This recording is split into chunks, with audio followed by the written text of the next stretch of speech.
Hey, so your business card or your LinkedIn profile may say that you're a salesperson or an account manager, but in reality, you are a detective. It's one of the many hats that you wear in a commercial role. So, in this session today, we're going to learn about what I call the 5 Ws. So, if you went to elementary school and you passed, good news, you too should be able to do this job to figure out who is involved in your purchase decision. We're going to get into that in terms of the types of buyers who could be influencing your sale, how to identify who those are, and then how to work with them to get the right response, which is, yes, we want to do this. Let's get to it.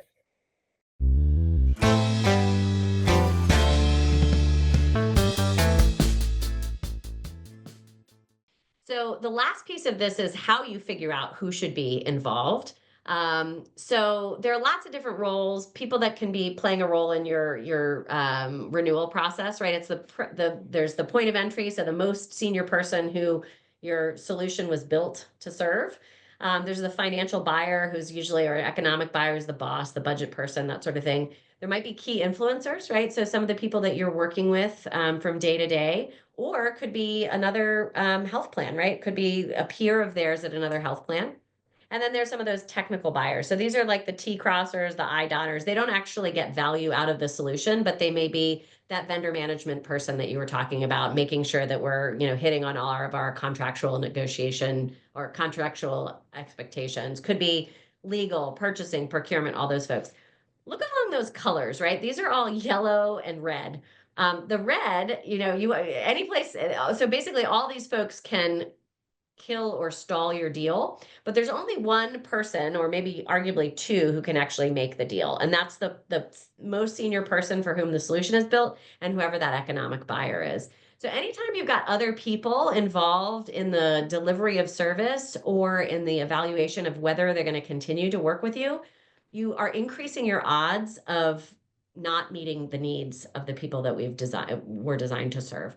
So just keep that in mind as you think about people who are, when I worked at the advisory board, one of the things I was really trying to help the leadership team understand is that more people at the party is not always better. In fact, it can actually sink your deal. So you want to understand who could and should be involved in evaluating your solution and ensuring that we're hitting on the right things. Just inviting lots of people to hear what we do and why it's powerful can actually work against you. And because all of those people, if you've got one naysayer, that can sink your whole deal, right? So just keep that in mind. More is not always better. So understanding who the right people are is really important, though. So those 5 Ws that I mentioned from elementary school: who, what, where, when, why, and how, right? So you want to be the detective to understand who is going to be involved in your evaluation. The evaluation being the renewal decision, or the evaluating, adding on solutions, and then the signature process. Those are two very different things, and arguably there's a middle piece as well, which is your competition. How do we stack up relative to other ways that they could be spending money on this same problem? So evaluation could be, I ask questions like, who besides yourself is going to play a role in evaluating whether to move forward or renew with us for next year? What will you be considering specifically? That's one of those really awkward pause moments. You need to understand from them, in their words, what is going to go into their decision whether to evaluate. It may have nothing to do with you, it may have nothing to do with why they purchased. What will that conversation look like? So you want them to envision, is this a pitch that they're going in and having to ask for additional dollars for another renewal year? Or is this, built in, you were just talking about the budget year is coming up, right? Maybe they plan for this in their budget and there's no decision at all. It's just, we're ready to spend the money again. Whoever is involved, what are they going to like about this?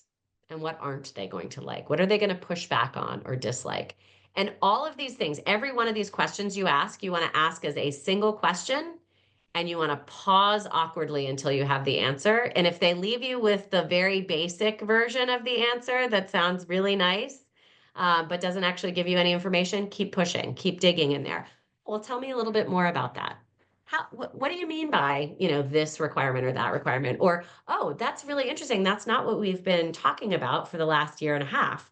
Let's figure out how we can make sure you can tell that story, right? And then the real detail questions. When is that, and where and when is that going to happen? There's a big difference between going into your board and making a pitch for something and getting through the final round of budgeting, and it's just okay, great, we're ready to move forward, right?